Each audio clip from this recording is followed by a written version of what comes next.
What's going on, pros and average Joes? My name's Travis, aka RedBeard, and today we're talking about the Warrior Burn FatBoy box lacrosse goalie gloves.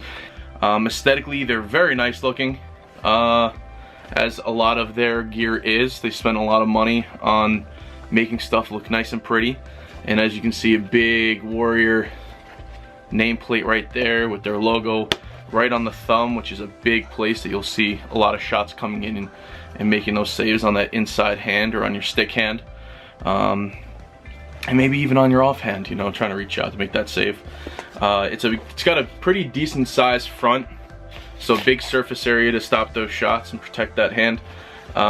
Two padded joints for the fingers, which is nice to see. Sometimes three can get a little messy.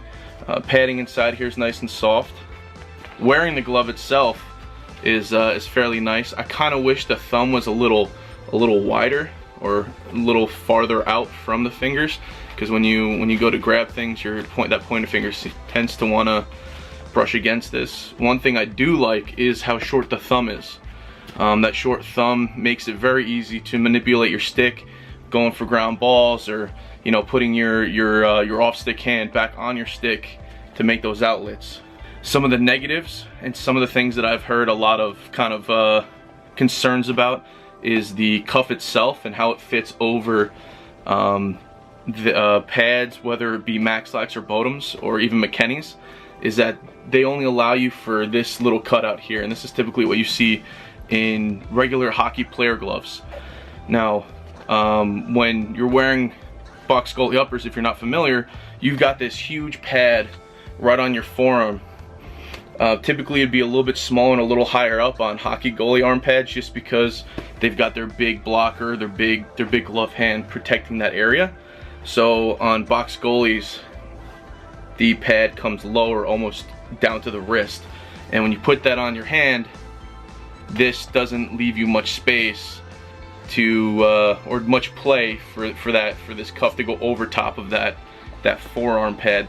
Now it does allow me to go sideways, which is fairly easy to hold my stick, but other than that, I mean, I've seen guys modify these in ways that you can get around that, and if you really want these, you can, if you really like the Warrior line, you can modify them to get them to work. I've seen guys cut this little slit out here, and even this piece here, and maybe even cut this whole thing out, just so you have a little bit more mobility in the wrist. I don't know how much protection you'd be losing.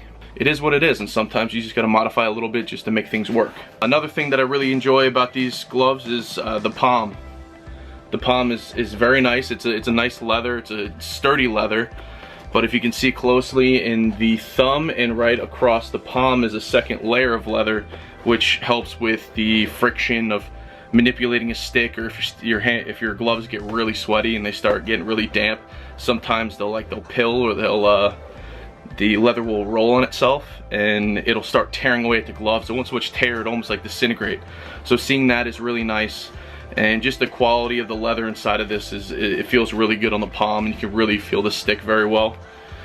And inside the fingers, there's some nice vents for these things to air out and really get dry after every use. If you want to take a look at the inside of the glove, there's the inside.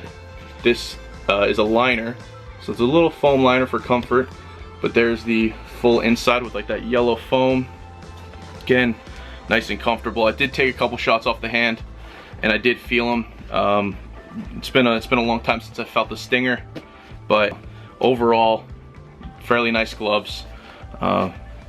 Not a horrible price for them at, I think, 215 bucks retail.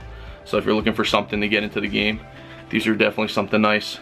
But yeah, so that was the Warrior Burn FatBoy size 14, if anybody's curious about the size. Review of these box lacrosse goalie gloves.